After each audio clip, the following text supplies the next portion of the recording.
The room went silent the moment the black boy stepped into the spotlight, because everyone expected him to fail.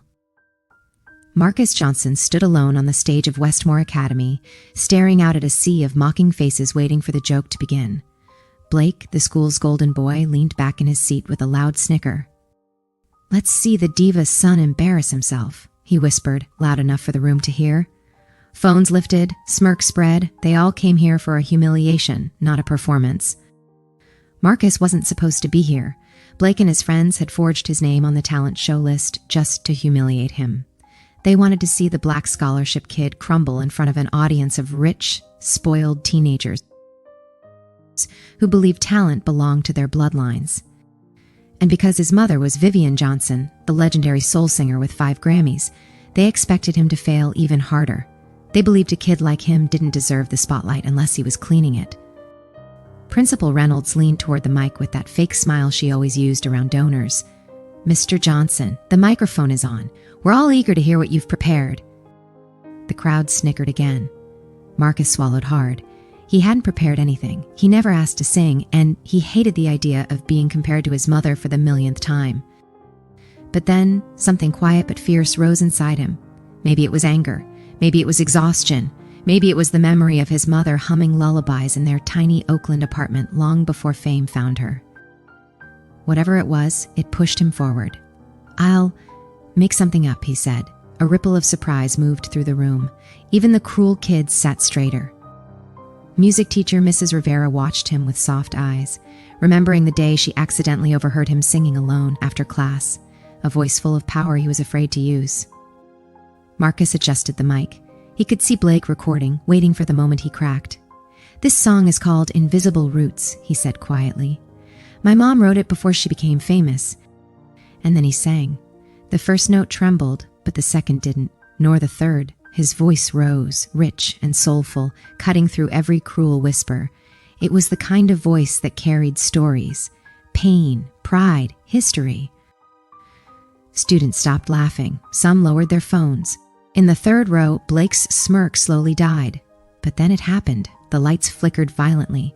Speakers screeched with a high-pitched feedback that made students cover their ears. A heavy electronic beat suddenly crashed over his singing, distorting everything. Someone had broken into the technical booth. Blake's friends, of course.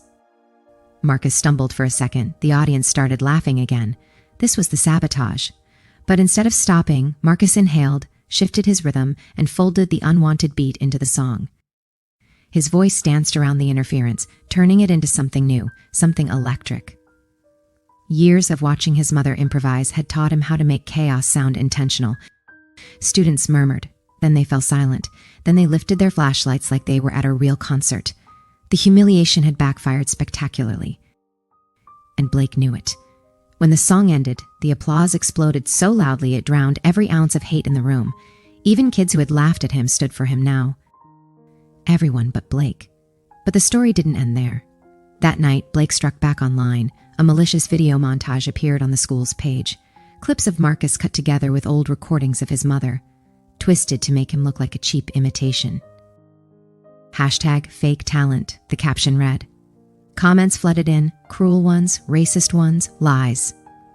Marcus felt the ground shift under him, but not everyone abandoned him. Eli, his quiet roommate, revealed his father was a defamation lawyer and began tracing the anonymous accounts. Mrs. Rivera dug up recordings proving Blake had sabotaged dozens of scholarship students before Marcus. And Thomas, the same kid who once laughed with Blake, came forward with screenshots of Blake planning the sabotage and smear campaign. The next morning, in a packed meeting with the principal and student council, everything came crashing down. Security footage played on the projector, Blake breaking into the tech booth, messages showing his racist sabotage, proof he forged Marcus's application, proof he'd bullied others for years. Blake's face drained of color. Marcus didn't gloat, he didn't smile. He simply watched justice unfold. By lunchtime, Blake was suspended, stripped of his titles and facing expulsion. By evening, his college acceptances were revoked. By the next week, his family sent him away. Meanwhile, Marcus's performance, the original unedited version, went viral. His voice spread across the internet, across cities, across borders, and the same school that once mocked him now invited him back as its pride, a symbol of talent, resilience, and truth. Not as the singer's son, but as Marcus Johnson, an artist in his own right.